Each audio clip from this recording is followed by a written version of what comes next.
இந்த காலை வேளையில் கர்த்தர் நம்முடைய அனைவரும் ஒன்று சேர்த்திருக்கிறவர்களா கர்த்தரை ஸ்தோத்திரிப்போம். இந்த நாளிலும் கர்த்தர் இந்த விழுப்புரம் பகுதியிலே சர்ச் ஆஃப் காட் இந்த சபையுடைய அடியை கொண்டு வந்ததற்காக கர்த்தரை நான் ஸ்தோத்திரிக்கிறேன். மற்றும் இந்த சபையின் போதவர் அவர்கள் குறித்து சொல்ல வேண்டும் என்று சொன்னால் மிக கடினமான பகுதியை அவர் ஊழியம் செஞ்சு கொண்டிருக்கிறார். இந்த இடத்திலே நான் கடந்த 2 நாட்களாக இங்கே பார்த்திருக்கிறேன். எவ்வளவு பயங்கரமான ஒரு இடத்திலே அவங்க ஊழியம் செய்து கொண்டிருக்கிறார் என்பது பெரிய காரணம். இந்த இடத்திலே ஊழியம் செய்வதே மிகப்பெரிய காரணம். பிரியமானவர்களே, அவ்வளவு கடினமான இடத்திலே கர்த்தர் அவர்களை பயன்படுத்தி வருகிறார். இந்த நாளிலும் இந்த வாய்ப்பை கொடுத்த போதவருக்கு நன்றி செலுத்துகிறேன் மற்றும் சபை மக்களை வாழ்த்துகிறேன். கர்த்தர் தாமே இந்த நாளிலே நம்மோடு இடைப்படுவார். கடந்த நாட்களிலே விளைவிடங்கள் அடைந்தையும் இருந்தாலும் கர்த்தர் இந்த இடத்திலே அடைய நிற்க வைத்ததற்காக கர்த்தரை நான் ஸ்தோத்திரிக்கிறேன். கர்த்தர் நல்லவர், அவர் கிருபை என்றும் உள்ளது. இந்த நாளிலும் நாம வேதத்திற்கான தியானத்தை செய்திருக்கிறோம். இந்த தியானம் பார்த்தீங்கன்னு சொன்னால் பிரியமானவர்களே, நான் 4 காரியங்களை பேசலாம் என்று நினைத்திருந்தேன். ஆனால் 2 காரியங்களை எங்களோடு பகிர்ந்து கொள்ளலாம் என்று இருக்கிறேன். கர்த்தர் தாமே இந்த வார்த்தைகளை ஆசீர்வதிக்கணும். இந்த வார்த்தைகளை நம்மளோடு கூட தேவன் இடைப்படணும். இந்த வார்த்தையின்படி வாழ்வதற்கு கர்த்தர் நம்மளுக்கு உதவி செய்யணும். அதற்காக நாம் ஜெபம் செய்யணும். நல்ல ஆண்டவரே, நன்றியோடு துதிக்கிறோம், ஸ்தோத்திரிக்கிறோம். ஆண்டவரே, இந்த கால வேலைக்காக உங்களுக்கு நன்றி செலுத்துகிறோம். இந்த நாளிலும் ஆண்டவரே கர்த்தாவே, உங்களுடைய வார்த்தைகள் ஆண்டவரே இருவரும் கருக்குள்ள பட்டயமாக இருக்கிறது. ஆண்டவரே, உங்களுடைய வார்த்தைகளை இரவும் பகலும் உடைய வார்த்தைகளை தியானம் செய்கிற மனுஷன் வாக்கியவான் என்று சொல்லப்பட்டது போல இப்பொழுதும் நாங்கள் ஆண்டவரே தியானிக்கின்ற வசனத்தின் மூலமாக தேவன் எங்களோடு பேசுகிறார், என்னோடு கூட பேசுகிறார். கர்த்தாவே, இந்த வார்த்தைகள் எங்களை புறப்படட்டும், இந்த வார்த்தைகளை எங்களை பலப்படுத்தட்டும், இந்த வார்த்தைகளை எங்களை நிலைநிறுத்தட்டும், எங்கள் உடைந்து போன உடல்களை தேற்றட்டும், எங்களுடைய பழைய வாழ்க்கைகளை மறக்கட்டும். ஆண்டவர், அப்படியாய் இந்த நாளிலும் நீர் எங்களோடு கூட இடைபடும்படியாக சொல்லுகிறோம். அடியை மறைத்து நீங்க வெளிப்படும்படியாக என்னுடைய கருத்தில் கொடுத்து சொல்லுகிறோம். எல்லாவற்றையும் நீங்க பொருட்படுத்திக் கொள்ளுங்க, நீங்க ஆசீர்வதிங்க, நீங்க வழிபடுங்க. இயேசு கிறிஸ்துவோட ஜெபிக்கிறோம் எங்கள் நல்ல பிதாவே, ஆமென்.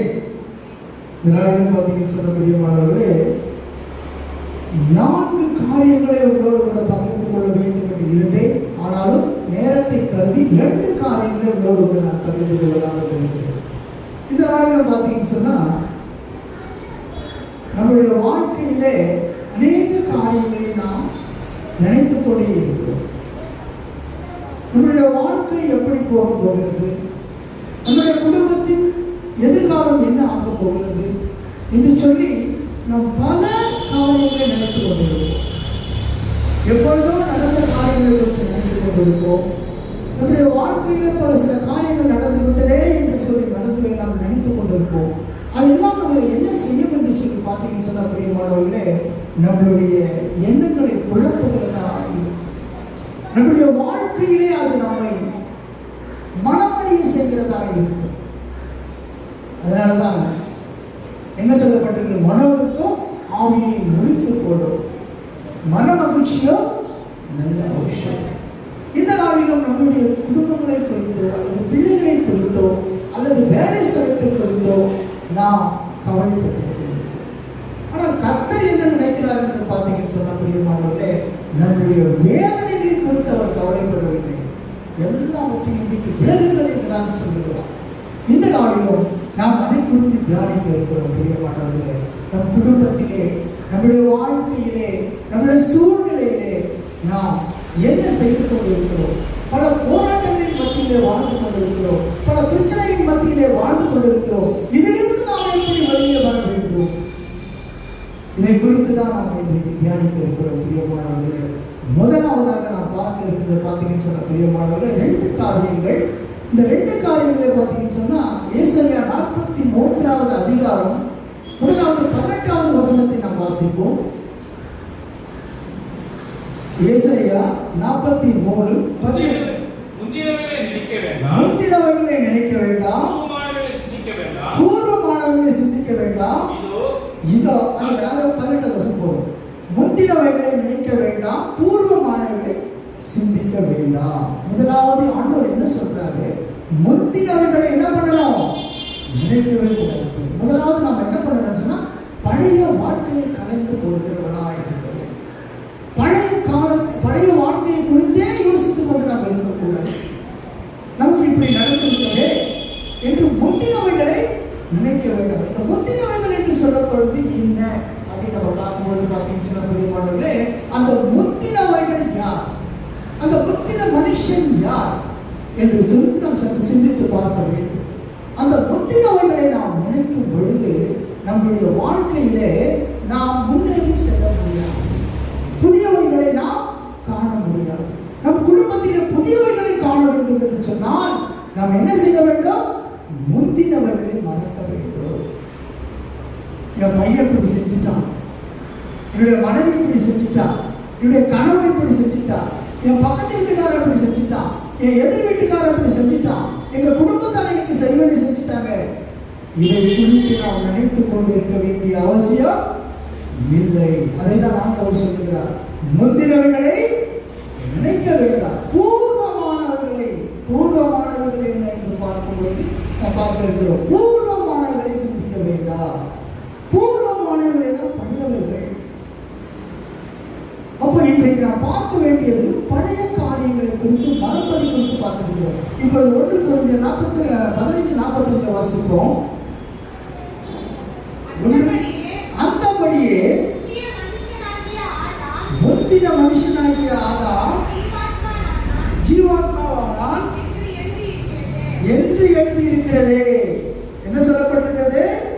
ஆதலால் என்ன சொல்லப்பட்டிருக்கிறது?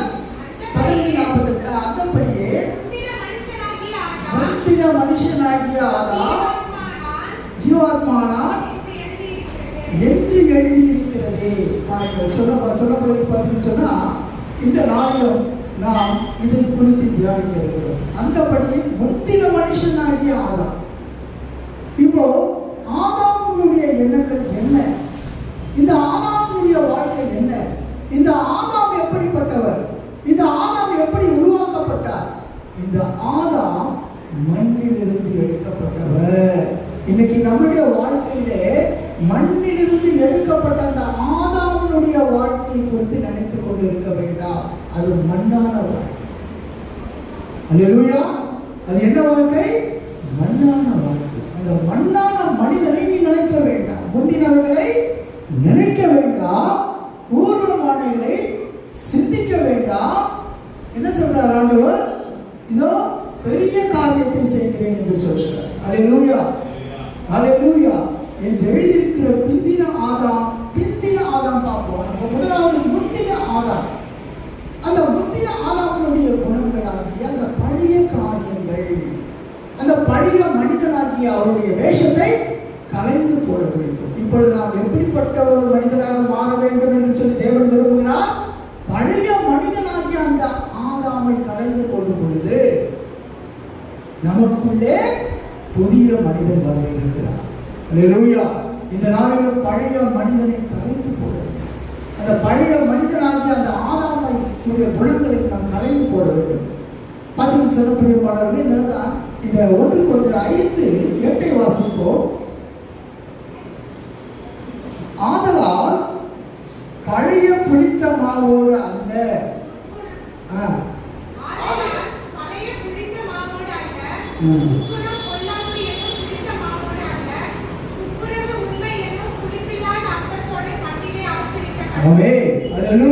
இந்த நாளிலும் பழைய புளித்த மாவோடு அல்ல. அந்த பழைய மாவு, புளித்த மாவு என்ன பற்றி சொல்லப்பட்டிருக்கிறது? அது குறித்ததான நமக்குள்ளே இருக்கிற அசுத்தங்கள், பாவங்கள், பல எண்ணங்கள், இதெல்லாம் என்னது? புளித்த மாவு. அதை என்ன பண்ண சொல்றார் ஆண்டவரே? அழித்து போடுங்க. அப்போ அந்த ஆதாமுடைய வாழ்க்கையிலிருந்து நம்மளுக்கு வந்ததான நோக்கங்கள், அந்த எண்ணங்கள், அப்போ ஆதாமால பாவம் வந்தது. அந்த பழைய மனிதனால பாவம் இந்த உலகத்திலே வந்தது. இந்த உலகத்தில் எப்படி பாவம் வந்தது? இன்றைக்கு உலகத்தில் இருக்கிற எல்லார் மேலும் பாவம் இருக்கிறது. இன்றைக்கு உலகத்தில் இருக்கிற எல்லா மனிதர்களும் பாவம் இருக்கிறது. அந்த பாவம் எப்படி இந்த உலகத்துக்கு வந்தது? பழைய மனிதனாகிய ஆதாம் மூலியமாக இந்த உலகத்துக்கு இந்த பாவம் வந்தது. எப்படி ஏவாள் மூலியமாக ஆதாம் மூலியமாக இந்த மனித குலமே பாவத்திலே ஆக்கப்பட்டது. ஆகையினால் பவுல் சொல்கிறார், என்ன சொல்கிறார்? 1:45 என்ன சொல்கிறார்? பழைய மனிதனாகிய ஆதாமை அழைத்து போடுதல் என்று சொல்லப்பட்டிருக்கிறது. இந்த நாளிலும் இந்த பழைய மனிதனுடைய நோக்கங்கள், எண்ணங்கள், குறிக்கோள்கள், இப்படிப்பட்ட எண்ணங்களை எல்லாம் நாம் அழைத்து போடும் பொழுது புதிய மனிதனாகிய வாழ்க்கையை நம்மை வாழ வைக்க தயாராக. மாம்ச சிந்தை மரணம், ஆவியின் சிந்தையோ நித்திய ஜீவன். அப்ப இன்றைக்கு மாம்ச சிந்தைகளை எல்லாவற்றையும் கலைந்து போட வேண்டும். இந்த மாம்ச சிந்தை என்று சொல்லும் பொழுது பார்த்தீங்கன்னு சொன்னா இந்த ஆதாமுடைய அந்த எண்ணங்கள் தான், ஆதாமுடைய உள்ளத்திலே வந்த அந்த பாவம் தான் இன்றைக்கு நமக்குள்ள எல்லாருக்குள்ளே இருக்கிறது. இன்றைக்கு நாம் மண்ணான மனிதனாக இருக்கிறோமா? அந்த மண்ணான மனிதனுக்குள்ள இருக்கிற பாவங்கள் என்ன? இப்ப சொல்லப்பட்டிருக்கிறது 1:5-8 என்ன சொல்லப்பட்டிருக்கிறது? அந்த எண்ணங்கள் எல்லாவற்றையும் நம்ம என்ன பண்ணணும்? கலைந்து போடும். அல்லேலூயா. என்ன சொல்லப்பட்டிருக்கு பாருங்க, 1:5-8 திரும்ப நான் வாசிக்கிறேன். ஆதலால் பழைய புளித்த மாவோட, அந்த புளித்த மாவு எதை குறித்து சொல்லப்பட்டிருக்கிறது பார்த்தீங்கன்னா அடுத்த இடத்துல சொல்லப்பட்டிருக்கிறது. என்னென்ன சொல்லப்பட்டிருக்கிறது? துர்க்குணம், பொல்லாப்பு என்றும் புளித்த மாவோடு துர்க்குணம். இந்த துர்க்குணம் என்பது என்ன பார்த்தீங்கன்னா பிரியமானவர்களே, அந்த துர்க்குணம் நமக்குள்ளே வரும் பொழுது நம்முடைய வாழ்க்கையை அழிக்கிறதா, நம்ம பாவத்தில் அழிக்கிறதா இருக்கிறது. அந்த துர்க்குணம் எல்லாம் நம்ம வீட்டில் நீக்கும் பொழுது கர்த்தர் நம்மளை என்ன பண்றாரு? புது சிருஷ்டியாக மாற்றி இருக்கிறார். இன்றைக்கு முதலாவது நாங்க பார்க்கிறது என்ன பார்த்தோம்? முதலாவது என்ன பார்க்கிறோம்? பாருங்க, இன்னொன்று சொல்லப்பட்டிருக்கு பார்த்தீங்கன்னு சொன்னா பிரியமானவர்களே, இந்த நாளில் பாருங்க எசேக்கியேல் என்ன சொல்லப்பட்டிருக்கு? எசேக்கியேல் 35:5 பாருங்க. எசேக்கியேல் 35:5 பாருங்க என்ன சொல்லப்பட்டிருக்கிறது? நீ பழைய பகையை மறந்து நித்திரன் புத்திரன் அக்கிரமம் நிறைவேறுகையில் அவருக்கு உண்டான ஆபத்தின் காலத்திலே பட்டயத்தின் கூர்மையினால் அவருடைய ரத்தத்தை சிந்தினபடினால். அதாவது இந்த இடத்துல என்ன சொல்லப்பட்டிருக்கு சொல்லும்போது பார்த்தீங்கன்னு சொன்னா இந்த எசேக்கியேல் 35:5 என்ன சொல்லப்பட்டிருக்கு? கசப்பு. இந்த கசப்பான எண்ணம் நமக்குள்ளே வரும் பொழுது ஒரு தத்துவ ஞானி சொல்றாரு பார்த்தீங்கன்னு சொன்னா, நீங்க மற்றவர்களை குறித்து பொறாமை கொள்ள வேண்டாம், உங்களை குறித்து பேசும்போது அதை பற்றி கவலைப்பட வேண்டாம், நீங்கள் சந்தோஷமாக இருக்கலாம். அப்போ இதெல்லாம் ஆண்டவர் என்ன சொல்லுகிறார்? உன் சத்ருவை சிநேகிப்பாயாக. எப்படி சத்ருவை சிநேகிக்கும் பொழுது எப்படி உனக்குள்ளே கோபம் வரும்? நீ சத்ருவை சிநேகிக்கும் பொழுது எப்படி உனக்குள்ளே கசப்பு வரும்? நீ சத்ருவை சிநேகிக்கும் போது எப்படி உனக்குள்ள துரோகம் வரும், துர்குணங்கள் வரும். அதனால தான் ஆண்டவர் சொன்ன ராஜரிக பிரமாணத்தை பார்த்தீங்கன்னு சொன்னா என்ன சொல்றாரு? முழு உள்ளத்தோடு, முழு ஆன்மாவோடு, முழு பலத்தோடும் நீ தேவனிடத்தில் அன்பு கூறுவாயாக. உன்னையே நீ நேசிக்கிறது போல பிறரை நேசிப்பாயாக என்று சொல்லப்பட்டிருக்கிறது. இந்த நாளிலும் நாம் பிறரை நேசிக்கும் பொழுது பொறாமை வராது. நாம் பிறரை நேசிக்கும் பொழுது நமக்கு மற்றவர்கள் மேலே கோபம் வராது. இந்த இடத்துல அதெல்லாம் சொல்லப்பட்டிருக்கிறது. எசேக்கியேல் என்ன சொல்லப்பட்டிருக்கு? 35:5 கசப்பு என்று சொல்லப்பட்டிருக்கிறது. அந்த கசப்பு நமக்குள்ளே இருக்கும் பொழுது அது நம்மளையே கொஞ்சம் கொஞ்சமாக கொள்கிறதா என்று இந்த கசப்பான எண்ணங்களை எடுத்து போடும் பொழுது நான் சொல்லுகிறேன், இப்பொழுது உங்களால் முடியாது. சில இடத்துல, சில குடும்பத்திலே சில பிரச்சனைகள் இருக்கும். சில வீட்டுக்குள்ளே நீங்க போனீங்கன்னு சொன்னா அந்த வீட்டுக்குள்ளே என்ன அவர்களால நம்மளுக்கு மனமணிவு உண்டாகும், சமாதானம் போய்விடும். அந்த வீட்டுக்குள்ளே போகும் பொழுது நம்மை பார்க்கும் பொழுது சில இடத்துல பேசும் பொழுதே அவர் மூலமாக நமக்கு வருகிற கஷ்டங்கள், போராட்டங்கள், அவர் பேசுகிற வார்த்தைகள், இதனால நமக்கு என்ன உண்டாகும்? கசப்பு உண்டாக தோன்றும். ஆனால் அந்த கசப்பு இருக்கக்கூடாது. அந்த இடத்தை விட்டு வேணா விலகி விடுங்க, அந்த இடத்துல போகாதீங்க. ஆனால் அவர்கள் நன்றாக இருக்கிற நினைங்க, அவர்களுக்கு மேல ஒரு கசப்பு வைக்காதீங்க. அப்பொழுது கர்த்தர் உங்களை ஆசீர்வதிக்க வல்லமையுள்ள தேவனாக இருக்கிறார். இந்த நாளில் பார்த்தீங்கன்னு சொன்ன பழைய மனுஷன நிறைய வசனங்கள் இருக்கிறது. இந்த பழைய மனுஷனாகிய இந்த எண்ணங்களை துர்குணங்கள், கசப்புகள் மற்றும் அந்த மாம்ச சிந்தைகள், இதை எல்லாவற்றையும் நாம் கலைந்து போட வேண்டும் என்று சொல்லி தேவன் அதைதான் இங்கே சொல்லப்பட்டிருக்கிறது. ஏசாயா 43:18 என்ன சொல்றாரு? முந்தினவர்களை நினைக்க வேண்டாம். நாம் ரட்சிக்கப்படுவதற்கு முன்பாக பல காரியங்கள் செய்திருப்போம். இயேசு ஏற்றுக்கொள்வதற்கு முன்பாக நம்ம பல காரியங்கள் செய்திருப்போம். நம்முடைய வாழ்க்கையில, அந்தரங்க வாழ்க்கையில பல தீமையான காரியங்களை செய்திருப்போம். பல பாவமான வாழ்க்கையில நாம் நடந்து கொண்டிருந்திருப்போம். அதை எல்லாவற்றையும் ஆண்டவர் என்ன சொல்லுகிறார்? அதெல்லாம் விட்டு விடுங்கள். பழைய மனுஷனாகிய அந்த ஆதாமுடைய குணங்கள் வேண்டாம் என்று பவுல் கூட சொல்லுகிறார். இந்த நாளிலே பழைய மனிதனை நாம் கலைந்து போடுகிறவர்களாக இருக்கிறோம். அல்லேலூயா. புதிய மனிதனை, இந்த புதிய சிந்தை, இரண்டாவது காரியம் பார்த்தீங்கன்னு சொன்னா புதிய மனிதன். இந்த புதிய மனிதனை நாம் பெற்றுக்கொள்ள வேண்டும். புதிய காரியத்தை ஆண்டவர் செய்கிறார். 19வது வசனத்தை வாசிப்போம். 43:19. இதோ நான் புதிய காரியத்தை செய்கிறேன், இப்பொழுது அது தோன்றும், நீங்கள் அதை அறிவீர்களா? நான் வனாந்திரத்திலே வழியையும் அவாந்திர வெளியிலே என்ன உண்டாக்குவேன்?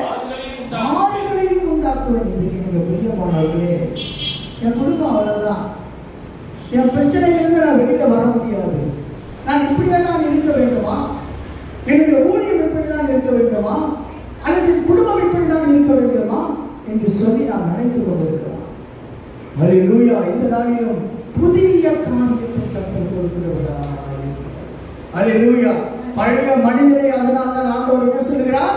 நீங்க கலைத்து போதும். ஆனா என்னால என்ன முடியும்? வனாந்திரத்துல ஆறுகளை உண்டாக்க முடியும். இன்றைக்கு உங்களுடைய வனாந்திரமான வாழ்க்கையிலே அந்த ஆறு வரும் பொழுது, வற்றி போன அந்த நதி தண்ணீர் வரும்பொழுது எவ்வளவு மகிழ்ச்சியா இருக்கும். சோர்ந்து போன உங்களுடைய வாழ்க்கை மாறும் பொழுது எவ்வளவு மகிழ்ச்சியா இருக்கும். அதை தான் இந்த இடத்திலே அவர் சொல்லுகிறார். நான் இதோ புதிய காரியத்தை செய்கிறேன். அடுத்த வசனத்தை வாசிப்போம். 43:20 வாசிப்போம். நான் தெரிந்து கொண்ட என் ஜனத்தின் தாகத்துக்கு வனாந்திரத்திலே தண்ணீரையும் அவாந்திர வெளியிலே ஆறுகளையும் உண்டாக்கினார்.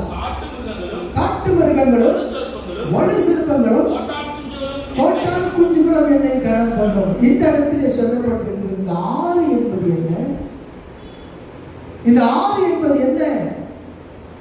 உங்களுடைய வாழ்க்கையை மாற்றுகிற ஜீவ தண்ணீர் தான். இந்த தண்ணீர் யாரை குறிக்கிறது? ஆண்டவராகிய இயேசு கிறிஸ்துவை குறிக்கிறது. உங்களுடைய வனாந்தரமான வாழ்க்கையை நீரூற்றுகளாக மாற்ற வேண்டும் என்று சொன்னால், நீங்கள் மடிந்து போன வாழ்க்கையை உயிர்ப்பிக்க வேண்டும் என்று சொன்னால், இந்த இடத்திலே ஆண்டவராகிய இயேசு கிறிஸ்துவை நீங்கள் அந்த ஜீவ தண்ணீரை பருக வேண்டும். அதுதான் இந்த இடத்திலே வனாந்தரத்திலே ஆறுகளை உண்டாக்குவேன். சோர்ந்து போன வாழ்க்கையை மாற்றுவேன். பாவ வாழ்க்கையை மாற்றுவேன். பாவ குழியிலே இருந்தவனை தூக்கி எடுப்பேன். அவனுக்கு ஜீவ தண்ணீரை கொடுத்து நித்திய ஜீவனை அவனுக்கு அளிப்பேன் என்று ஆண்டவர் சொல்லுகிறார். அல்லேலூயா. இந்த நாளில் அந்த ஆண்டவராகிய இயேசு கிறிஸ்துவினுடைய வாழ்க்கையை புதியதாக மாற்றுகிறார். அந்த இயேசு கிறிஸ்துவினுடைய வாழ்க்கை மாற்றினால் ஒருவனாக என்ன செய்வார்? சத்தியம் உங்களை விடுதலையாக்க, சத்தியம் உங்களை விடுதலையாக்கினால் மெய்யாகவே விடுதலையாகும். என்னுடைய வாழ்க்கையை நீங்க கொண்டு பார்த்தீங்கன்னு சொன்ன பிரியமானவர்களே, அவ்வளவு பாவமான வாழ்க்கையாக இருந்தது. கர்த்தர் மாற்றி போட்டார். இந்த ஜீவ தண்ணீர் எனக்குள்ளே வரும் பொழுது வனாந்திரமான என் வாழ்க்கை வயல்வெளியாய் மாறியது. இன்றைக்கு உங்களுக்கு முன்பாக நான் நின்று கொண்டு ஆண்டவருடைய வார்த்தையை சொல்லுகிறேன் என்று சொன்னால் அதற்கு காரணம் என்ன? அந்த வனாந்திரத்தையும் மாற்றக்கூடிய அந்த ஜீவ தண்ணீராகிய ஆண்டவராகிய இயேசு கிறிஸ்து எனக்குள்ளே வரும் பொழுது என்னுடைய வனாந்திர வாழ்க்கை என்ன ஆச்சு? வயல்வெளியாய் மாறியது. இந்த நாளில் என்ன இப்படி நமக்கு வாழ்க்கை இருக்கிறது என்று நினைத்துக் கொண்டிருக்கலாம். துன்பமான வாழ்க்கை நமக்கு இருக்கிறது என்று நினைத்துக் கொண்டிருக்கலாம். எங்க குடும்பத்தில் இப்படிப்பட்ட போராட்டங்கள் வந்து கொண்டிருக்கிறது. ஏன் பிள்ளை மட்டும் ஏன் இப்படி இருக்கலாம்? என் குடும்பத்தில் மட்டும் எப்படி ஒரு நன்மை நடக்க மாட்டேங்குது சொல்லி நீங்கள் நினைத்துக் கொண்டிருக்கலாம். உங்களுடைய வனாந்திரமான அந்த இடத்திலும் ஆண்டவருடைய தண்ணீர் வரும்பொழுது, ஆறு வரும்பொழுது இந்த ஆற்றை குறித்து பார்க்க வேண்டும் என்று சொன்னால் ஆதியாகமத்திலே பார்க்கலாம். நாம் அந்த 4 நதி என்று சொல்லப்பட்டிருக்கிறது. அப்போ அதன் பிறகுதான் அந்த ஏதேன் தோட்டம் செழிப்பாக. இன்றைக்கு இந்த ஆறாகிய இயேசு, இந்த தண்ணீராகிய இயேசு உங்க குடும்பத்தில் ஊற்றப்படுது. இந்த ஜீவ தண்ணீராகிய இயேசுவை நீங்கள் ஏற்றுக்கொள்ளும் பொழுது உங்களுடைய வாழ்க்கையிலே ஒரு அற்புதமான வாழ்க்கையை, ஒரு செழிப்பான வாழ்க்கையை, வனாந்தரமாக இருந்த வாழ்க்கையை மாற்றக்கூடிய வல்லமை உள்ளவர் தான் அந்த ஆண்டவராகிய இயேசு கிறிஸ்து. பிரியமானவர்களே, முடித்தது என்று நினைத்துக் கொண்டிருக்கிறார். அவ்வளவுதான் என்னுடைய வாழ்க்கை, இனி என் வாழ்க்கையிலே ஒன்று கிடையாது என்று நீங்கள் நினைத்துக் கொண்டிருக்கிறார். அந்த வாழ்க்கையை மாற்றக்கூடிய வல்லமையின் ஆண்டவராகிய இயேசு கிறிஸ்துவுக்கு ஒன்று. பிரியமானவர்களே, உங்களுடைய பாவமான வாழ்க்கை மாறுவதற்கு மிக முக்கிய காரணம் ஆண்டவராகிய இயேசு. ஆகையினால் தான் இந்த நாளிலே நமக்குள்ள இருக்கிற அந்த பழைய எண்ணங்களை நாம் மாற்றும் பொழுது நமக்கு, அதனால் தான் ஆண்டவராகிய இயேசு கிறிஸ்து இந்த உலகத்தில் வரும்பொழுதும் சரி, யோவான் இந்த உலகத்தில் வரும்பொழுதும் சரி, மனம் திரும்புங்கள், பரலோக ராஜ்யம் சமீபமாக இருக்கிறது சொல்கிறார். மனம் திரும்ப வேண்டும். பழைய குணங்களோடு வாழ்ந்து கொண்டிருந்து, பழைய எண்ணங்களோடு இருந்து கொண்டு, பழைய கசப்புகளோடு இருந்து கொண்டு என் வாழ்க்கை வயல்வெளியா மாறணும்னு சொன்னா எப்படிங்க மாறும்? முந்தினவைகளை, அதாவது 18வது வசனம் சொல்லப்பட்டிருக்கிறது, முந்தினவைகளை நினைக்க வேண்டாம், பூர்வமானவர்களை சிந்திக்க வேண்டும். இன்னும் அழகாக ஆண்டவர் சொல்லினார் பாருங்க. இதை செய்யும் பொழுது ஆண்டவர் என்ன சொல்ற? 20வது வசனத்துல வயல்வெளி எப்படி இருக்கும் பாருங்க. என்ன சொல்ற? நான் தெரிந்து கொண்டு என் ஜனத்தின் தாகத்திற்கு வனாந்தரத்திலே தண்ணீர்களையும், வனாந்தரத்திலே உங்களுடைய வாழ்க்கை வனாந்தரமாக இருக்கிறாங்க. ஆண்டவராகிய இயேசு கிறிஸ்துவின் ஜீவ தண்ணீர் உங்களுக்குள்ளே வரும்பொழுது உங்கள் வாழ்க்கை வனமாக மாறும். ஆபிரகாமினுடைய ஆசீர்வாதத்தை நீங்கள் பெற்றுக்கொள்வீர்கள். ஆபிரகாமின் ஆசீர்வாதம் என்ன? ஐஸ்வர்யம். அவருடைய அந்த ஐஸ்வர்யம் தாங்க முடியாது இருந்தது பூமியிலே. பிரியமானவர்களே, அந்த ஆசீர்வாதத்தை நீங்கள் பெற்றுக்கொள்ள வேண்டும் என்று சொன்னால் இன்றைக்கு சொல்லப்பட்ட இந்த வார்த்தையின்படி முந்தினவர்களை நினைக்க வேண்டாம், கசப்பு வேண்டாங்க, துர்குணம் வேண்டாங்க, பாவம் வேண்டாங்க. நம்முடைய வாழ்க்கையில இன்றைக்கு இந்த உலகத்தில் வாழ்கிற வாழ்க்கை பாவமான வாழ்க்கை தான். பாவமான உலகத்திலே தான் வாழ்ந்து கொண்டிருக்கிறோம். நாம் மண்ணான மனுஷர்கள், மாம்சம் நமக்குள்ள இருக்கிற வரைக்கும் இந்த பூமியில நமக்கு உபத்திரவங்கள் உண்டு. பிரியமானவர்களே, இந்த உபத்திரவத்திலிருந்து மீட்டெடுக்க, இந்த பாவ வாழ்க்கையிலிருந்து மீட்டெடுக்க, நம்மளை தூக்கி நிறுத்த, இந்த உலகத்தில் நம்மளை ஆசீர்வதிக்க, அநேக மக்களுக்கு ஆசீர்வாதமாய் இருக்க மிக முக்கிய காரணம் இந்த ஆண்டவராகிய இயேசு கிறிஸ்து, இந்த ஜீவ தண்ணீராகிய இயேசு கிறிஸ்து. அதாவது அழகாக சொல்லுகிறார் அந்த சமாரிய ஸ்திரீகிட்ட. பாருங்க, அதில் என்ன சொல்லப்பட்டிருக்கிறது பார்த்தீங்கன்னு சொன்னா, யோவான் 4:10 வாசிப்போம்.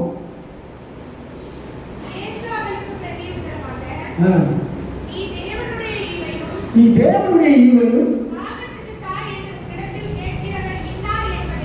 இன்னார் என்பதையும் அறிந்திருந்தாயானால், ஆமென் ஆமென் அல்லேலூயா. பாருங்க, இந்த ஆண்டவராகிய இயேசு கிறிஸ்து சமாரிய ஸ்திரீ என்ன பண்றா?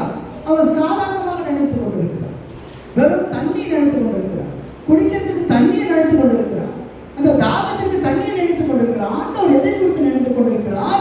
நித்திய ஜீவனை குறித்து நினைத்துக் கொண்டிருக்கிறார். அவருடைய நோக்கம் மேலானது. அவருடைய நோக்கம் மேலானதாக இருக்கிறபடினாலே அவர் நினைக்கிறது வேற, அந்த சமாரிய ஸ்திரீ நினைத்துக் கொண்டிருக்கிறது வேற. இன்றைக்கு அறிந்து கொள்ள வேண்டும். உன்னிடத்தில் கேட்கிறவர் யார் என்பதை நீ அறிந்து கொள்ள, கிறிஸ்துவை அறிந்து கொள்ள வேண்டும். வேதத்தை வாசித்தால் மட்டும் போதாது, வேதத்தை நாம் தினந்தோறும் ஆராய்ந்தால் மட்டும் போதாது. இதிலே எங்கெங்கெல்லாம் கிறிஸ்து சொல்லப்பட்டிருக்கிறார், கிறிஸ்துவுடைய வல்லமை என்ன? அந்த ஆதியாகமம் 3:14 சொல்லப்பட்டிருக்கிறது. அவன் தலையை நசுக்கினார் என்று சொல்லப்பட்டிருக்கிறது. இன்றைக்கு அந்த இயேசு கிறிஸ்து நீங்கள் அறிகிற அறிவு தான் உங்களுக்கு ரொம்ப அவசியமாக இருக்கிறது. நீங்கள் அறிந்தினா, அந்த சமாரிய ஸ்திரீ அறிந்து கொண்டிருந்தார் என்றால் அவர்கிட்ட என்ன கேட்டிருப்போம்? ஆண்டவரே, வாழ்தல் வார்த்தை உம்மிடத்தில் தானே உண்டு, ஜீவனுள்ள வார்த்தை உம்மிடத்தில் தானே உண்டு. அந்த கல்லன் கேட்டான் பாருங்க, அந்த கல்லறையில் அடைஞ்சு இருக்கும் பொழுது, சிறுவையில் அடைஞ்சு இருக்கும் பொழுது, ஆண்டவரே நீ மறுபடியும் வரும்பொழுது என்று நினைத்தருள் என்று சொன்னார். அதுபோல அந்த மனுஷன் ஜீவ வார்த்தையை பெற்றுக்கொண்டான். அன்றைக்கு அவன் பரதேசியனை செல்வதற்கு அவன் அறிந்து கொண்டான், அந்த கல்வன் அறிந்து கொண்டான். ஆனால் இந்த இடத்துல அந்த சமாளியத்தை அறிந்து கொள்ள வேண்டும். இன்றைக்கு நாம் அறிந்து கொள்ள வேண்டும், கிறிஸ்துவை அறிந்து கொள்ள வேண்டும், கிறிஸ்துவை அறிகிற அறிவை நாம் பெற்றுக் கொள்ள வேண்டும். சொல்வது போல கிறிஸ்துவை அறிகிற அறிவு வேண்டும். அந்த அறிவு நமக்குள்ள வரும் என்று சொன்னால் ஆபிரகாமின் ஆசீர்வாதத்தை அவர் நிச்சயமாக நமக்கு கொடுக்க வல்லமை உள்ளவராக இருக்கிறார். பிரியமானவர்களே, பார்த்தீங்கன்னு சொன்னா இந்த நாளையில பாருங்க, இந்த இடத்துல பார்த்தீங்கன்னு சொன்னா ஜீவன் தண்ணி. எல்லாரும் நம்ம ஒரு வீட்டுக்கு போய் தண்ணி வைக்கணும், தாகத்துக்கு தண்ணி கொடுக்கணும், கொடுக்குறாங்க, குடிக்கலாம். ஆனா இது மனுஷன் கொடுக்கிற தண்ணி திரும்ப தாகணும். மனுஷன் கொடுக்கிற தண்ணி என்ன பண்ணோம்? திரும்ப தாகணும். ஆனா இங்க சொல்லப்பட்டிருக்கிற வசனம் என்ன சொல்றது பார்த்தீங்கன்னா, நீங்க முதலாவது மனுஷன் கொடுக்கிற அந்த தண்ணீர் பாருங்க, சீக்கிரத்திலேயே அந்த தண்ணீர் தீர்ந்து போயிடுது. பாருங்க, இந்த வசனத்தை வாசிப்போம். ஆதியாகமம் 21:14 வாசிப்போம். அல்லேலூயா. ஆதியாகமம் 21:14. ஆபிரகாம் அதிகாலையில் எழுந்து அப்பத்தையும் ஒரு துருத்தி தண்ணீரையும் எடுத்து ஆகாருடைய தோளின் மேல் வைத்து பிள்ளையை ஒப்பு கொடுத்து அவரை அனுப்பிவிட்டார். பாருங்க, இந்த இடத்துல ஆகாருக்கு தண்ணீர் கொடுத்து ஆபிரகாம் அனுப்பிவிட்டார். ஆனால் ஆகாருக்கு கொடுத்த தண்ணீர் எப்படிப்பட்ட தண்ணீர்? ஆகாரிடத்தில் கொடுத்தவன் யார்? ஆபிரகாம் என்று ஒரு மனிதன் கொடுத்த தண்ணீர். அந்த தண்ணீர் தீர்த்து விட்டது. அவர் குழந்தை அழுகிறது. குழந்தையின் தாகத்தை தீர்ப்பதற்கு ஆண்டவர் ஒரு திறமை உண்டாக்குகிறார். ஆனால் இந்த இடத்துல மனிதன் கொடுக்கிற தண்ணீர் எப்படிப்பட்ட தண்ணீர்? கொஞ்ச நாளிலே, அது கொஞ்சம் நேரத்திலே தீர்ந்து விடும். காலையில தண்ணி குடிச்சிட்டு அப்படி போனீங்கன்னு சொன்னா கொஞ்ச நேரத்தில் தாகம் எடுத்துக்கிறது, தண்ணி குடிக்கணும். ஆனால் இங்கே ஆண்டவர் கொடுக்கிற அந்த தண்ணீர் எப்படிப்பட்ட தண்ணீர்? பிரியமான சற்று சிந்தித்து பார்க்கிறோம். இன்றைக்கு அந்த தண்ணீர் ஆகாருக்கு கொடுக்கப்பட்ட, அந்த ஆபிரகாமால் கொடுக்கப்பட்ட ஆகாரின் தண்ணீர் தீர்ந்து விட்டது. திரும்ப தத்தளிப்பு தான். அந்த குழந்தை அழுகிறது, நான் பார்க்க மாட்டேன், அவன் சாகுறது நான் பார்க்க மாட்டேன் என்று சொல்லி ஆண்டவரை முறையிடம் கொண்டு அவர் அந்த தண்ணீரை கொடுத்தார். அந்த ஊற்றி அதை உண்டாக்கினார். இங்க யார் சொல்றது? மனிதன் கொடுக்கிறது. இன்னொரு பாருங்க, ஆண்டவர் கொடுக்கிற தண்ணீர் எப்படி பலப்படுத்தி பாருங்க. அல்லேலூயா. 1 ராஜாக்கள் 19:6 வாசிப்போம். 1 ராஜாக்கள் 19:6. அவன் விழித்து பார்க்கிற பொழுது தலையிலே சுடப்பட்ட ஆடையும் ஒரு பாத்திரத்தில் தண்ணீரும் அவன் தலைமாட்டில் இருந்தது. அப்பொழுது அவன் குடித்து திரும்ப படுத்துக் கொண்டான். திரும்ப அடுத்த வசனம் வாசிங்க. கர்த்தருடைய தூதன் இரண்டாம் தரம் வந்து அவனை தட்டி எழுப்பி எழுந்திருந்து போஜனம் பண்ணு பண்ண வேண்டிய பிரயாணம் வெகு தூரம். அப்பொழுது அவன் எழுந்திருந்து புசித்து குடித்து போஜனத்தில் வளர்த்தினான் 40 நாள். ஆமென். அல்லேலூயா. கர்த்தர் கொடுக்கிற அந்த தண்ணீர் எப்படிப்பட்ட தண்ணீர் பார்த்தீங்கன்னா, ஆகாரம் எப்படிப்பட்ட ஆகாரம் பார்த்தீங்கன்னா, அவன் புசித்து குடித்து 40 நாள் பிரயாணம். இன்றைக்கு பிரியமானவர்களே, உங்களுடைய ஆயுசு நாட்கள் எவ்வளவு எனக்கு தெரியாது. ஒருவேளை 100ஆக இருக்கலாம். இந்த ஆயுசு நாட்கள் வரைக்கும் நீங்க வாழ வேண்டும் என்று சொன்னால் ஜீவ தண்ணீராகிய அந்த ஆண்டவராகிய இயேசு கிறிஸ்து உங்களுக்கு தேவை. இந்த ஜீவ தண்ணீரை நீங்கள் பெற்றுக்கொள்ள வேண்டும் என்று சொன்னால் உங்கள் கண்ணீர்களெல்லாம் தொடக்கப்படும். இம்மை மாத்திரம் அல்ல, மறுமையிலும் நீங்கள் ஆசீர்வதிக்கப்பட்டவர்களாக இருப்பீர்கள். கடைசியாக நிறைய வசனங்கள் இருந்து கடைசியாக வெளிப்படுத்தும் 21:4 வாசத்தில் முடிப்போம். அல்லேலூயா. 21:4-5. அவர்களுடைய கண்ணீர்கள் யாவையும் தேவன் துடைப்பார். இனி மரணமும் இல்லை, துக்கமும் இல்லை, அழுதலும் இல்லை, வருத்தமும் இல்லை, முந்தினவைகளெல்லாம் ஒழிந்து போகிறது என்று விளம்பினார். சிங்காசனத்தில் வீற்றிருக்கிறவர் இதோ நான் சகலத்தையும் புதிதாக்குகிறேன் என்றார். பின்னும் அவர் ஆமென். ஹல்லேலூயா. நான் சொல்றது பாத்தீங்க, ஏசாயாவுல சொன்ன அதே வார்த்தையை வெளிப்படுத்தல யார் சொல்றது? ஆண்டவராகிய இயேசு கிறிஸ்து இந்த யோவான் தீர்க்கதரிசனமாக எழுதுகிறார். அல்லேலூயா. எல்லாரும் பாத்தீங்கன்னு சொன்னா பிரியமானவர்களே, என்ன அழகாக சொல்கிறார். கண்ணீரிலே அவர் துடைக்கப்படுகிறார். நீங்க நினைத்துக் கொண்டிருக்கலாம் இது பரலோகத்துல தான் நடக்கும் என்று சொல்லி அல்ல. ஆண்டவராகிய இயேசு கிறிஸ்து இந்த உலகத்திலே இம்மையிலும் மறுமைக்கும் தேவனாய் இருக்கிறார். இந்த உலகத்திலே வாழும் பொழுது நம்முடைய கண்ணீரை துடைக்கிறவராக இருக்கிறார். இந்த உலகத்திலே வாழும் பொழுது நம்மை ஆசீர்வதிக்கிற தேவனாக இருக்கிறார். இந்த உலகத்திலே இருக்கும் பொழுது ஆபிரகாமின் ஆசீர்வாதத்தை நாம் பெற்றுக் கொள்ளும்படி நம்மை ஆசீர்வதிக்கிறார். வல்லமை உள்ளவராக இருக்கிறார். நாம் செய்ய வேண்டியது என்ன? ஏசாயாவில் சொல்லப்பட்டபடி முந்தினவைகளை நினைக்க வேண்டாம், பூர்வமானவைகளை சிந்திக்க வேண்டாம், இதோ நான் புதிய காரியத்தை செய்கிறேன். எப்படிப்பட்ட வாக்குத்தத்தம் பாருங்க. ஏசாயாவுடைய இந்த சூழ்நிலைகள், அவங்க பிரச்சனைகளின் மத்தியில் இருக்கும்போது, போராட்டத்தின் மத்தியில் இருக்கும்போது, இஸ்ரவேல் மக்களுடைய வாழ்க்கையே ஒரு பயங்கரமான போராட்டம் தாங்க. எகிப்து தேசத்திலிருந்து வந்தது மாத்திரம் அல்ல, அவர்கள் வாழ்ந்து கொண்டிருக்கிற காலகட்டத்திலே இந்த உலகத்தை பார்க்கிறாங்க.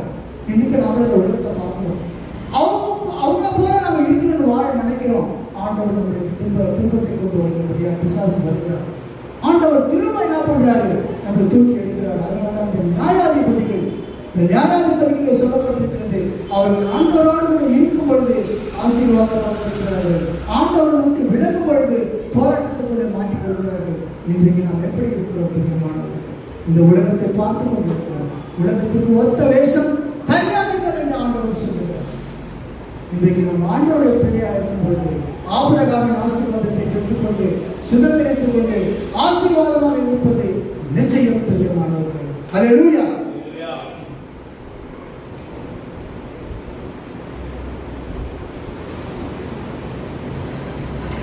சொல்லுங்கள், தலைகள் தாழ்த்தி கேட்ட வார்த்தையின் பிரகாரம் ஆண்டவர் நம்ம கொடுத்திருக்கிற வாழ்க்கை வேறு வாழ்க்கை தான்.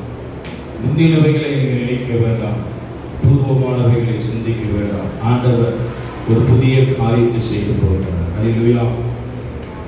ஒரு புதிய காரியத்தை நம்முடைய வாழ்க்கையில் ஆண்டவர் செய்ய வேண்டும் என்று சொன்னால் அவருடைய வசனத்தை தியானிக்கிறவர் மாத்திரமல்ல, ஜெபித்து அதை கடைபிடிக்கிற பிள்ளைகளாக இருக்க வேண்டும். தேவசமுத்திர கொடுப்போம். அல்லேலூயா, அல்லேலூயா, அல்லேலூயா. இயேசுவே உமக்கு நன்றி. ஆவியானவரே உம்மை நாங்கள் துதிக்கிறோம் ஐயா, சோதரிக்கிறோம்.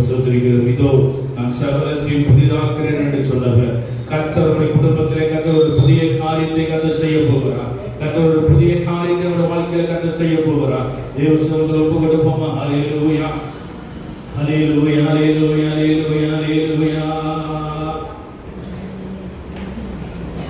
கடவுளே உமக்கு நன்றி செலுத்துகிறோம் ஆண்டவரே. அல்லேலூயா. இயேசுவே உமக்கு நன்றி. பழையன கடந்தன புதியன புகுந்த பரலோக குடிமகனா, பழையன கடந்தன புதியன புகுந்த பரலோக குடிமகனா, மறுரூபமாகி மணவாளன் இயேசு முகமுகமாய் காண்பே, மறுரூபமாகி மணவாளன் இயேசுவை முகமுகமாய் காண்பே.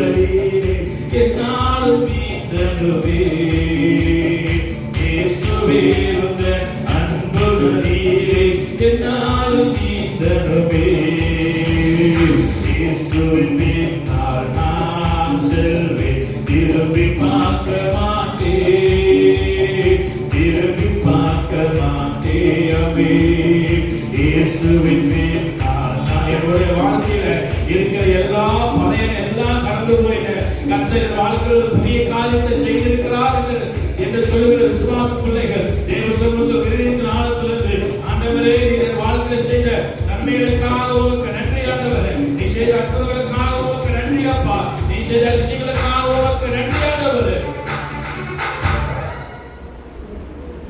முந்தினவைகளை நினைக்க வேண்டாம், பூர்வமானவைகளை சிந்திக்க வேண்டாம்.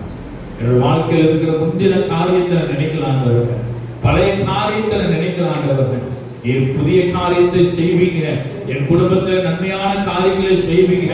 இதோ நான் சகலவற்றை புதிதாக்குகிறேன் என்று சொன்னவர் ஆண்டவரே, என் குடும்பத்தில் நீ புதிதான காரியத்தை செய்வீங்க என்று சொன்னவர் விசுவாசிக்கிறோம்.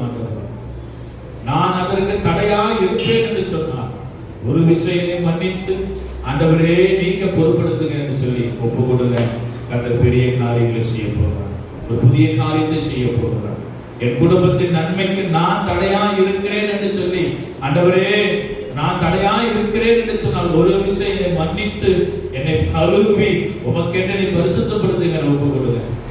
பழைய காரியங்களை பழையவைகளை நினைத்து நினைத்து நினைத்து அதே பழைய காரியத்துக்குள்ள விழுந்து விடாதபடிக்கு ஒரு புதிய காரியத்துக்குள்ளாக சேற்றிலிருந்து உங்களை ஆண்டவர் கரைக்கு அழைக்கிறார். இன்றே மனம் திரும்பி தேவ சமூகத்தில் கடந்து வாங்க. கர்த்தர் புதிய காரியத்தை செய்ய போகிறார். கர்த்தர் புதிய காரியத்தை செய்ய போகிறார். முந்தினவைகளை நினைக்க வேண்டாம். நீ முந்தி எப்படிப்பட்ட வாழ்க்கையில் இருந்தாலும் சரி, ஆண்டவருக்கு அதெல்லாம் கணக்கில்ல. நீ இப்பொழுது வாழ்கிற வாழ்க்கையை ஆண்டவர் பார்த்து கொண்டிருக்கிறார். நான் முந்தி தேவனை அறியாமல் விக்கிரங்களை வணங்கி விக்கிரங்களை ஆராதித்து ஆண்டவரே பாவத்தில் விழுந்து கிடந்தேன். ஆனாலும் இப்பொழுது உம்மை அறிந்து வந்திருக்கிற நான் அந்த பாவ பழைய வாழ்க்கையை விட்டு ஒரு புதிய வாழ்க்கைக்குள்ளாய் நான் கடந்து வந்திருக்கிறேன் என்று சொன்னார். மீண்டும் அந்த பழைய வாழ்க்கை பின்னிட்டு பாராத பார்வை எனக்கு கட்டளையிடுங்க என்று சொல்ல போகிறோம். நல்ல தகப்பனே, உமக்கு நாங்கள் நன்றி செலுத்துகிறோம். வானத்திற்கு பூமிக்கும் சகல அதிகாரம் படைத்த நல்ல பிதாவே, இந்த நாளில் கேட்ட வார்த்தையின் பிரகாரமாக முந்தினவைகளை நாங்கள் நினைக்கலாம், அந்த பூர்வமானவைகளை நாங்கள் சிந்திக்கல. ஆனாலும் என் வாழ்க்கையில் ஒரு புதிய காரியத்தை செய்வீங்க என்று சொல்லி நாங்கள் விசுவாசிக்கிறோம். நாங்கள் முந்தி நடந்த அந்த பழைய பாவ வழியை விட்டு நாங்கள் மனம் திரும்பி ஒரு புதிய வழியிலே கர்த்தர் எங்களை நடத்துவதற்காக உமக்கு நாங்கள் நன்றி செலுத்துகிறோம். இந்த நாளில் ஆராதனை கடந்து வந்து தேவநாமத்தை மகிமைப்படுத்தின ஒவ்வொரு தேவ பிள்ளைகளை ஆசீர்வதிங்க. சபையை கருத்தில் ஒப்புக்கொண்டிருக்கிறோம். தகப்பனே, சபையிலே உலகென்று எழுப்பி பிரகாசிக்கத்தக்கதாக விசுவாச மக்களை எழுப்புங்க. நாளில் தேவ செய்து கொடுத்த அற்புதாசனக்காக ஸ்தோத்திரம். அவர்களை கர்த்தர் ஆசீர்வதிங்க. அவர் ஊழியர்களை கர்த்தர் ஆசீர்வதிக்கும்படியாக ஜெபிக்கிறோம். நம்முடைய கர்த்தர் ஒப்புக்கொள்கிறோம். இயேசு நாமத்தில் கேட்கிறோம் நல்ல பிதாவே, ஆமென். என் ஆத்துமாவே கர்த்தரை ஸ்தோத்திரி, என் முழுவதுமே அவருடைய பரிசுத்த நாமத்தை ஸ்தோத்திரி. என் ஆத்துமாவே கர்த்தரை ஸ்தோத்திரி, கர்த்தர் செய்த சகல உபகாரங்கள் மறவாதே. ஆமென். நம்முடைய கர்த்தராகிய இயேசு கிறிஸ்துவின் கிருபையும் பிதாவாகிய தேவனுடைய அன்பும் பரிசுத்த ஆவியானவருடைய அந்யோன்யமும் சதா காலங்களிலும் நம் அனைவரோடு இருப்பதாக. ஆமென். அல்லேலூயா, அல்லேலூயா.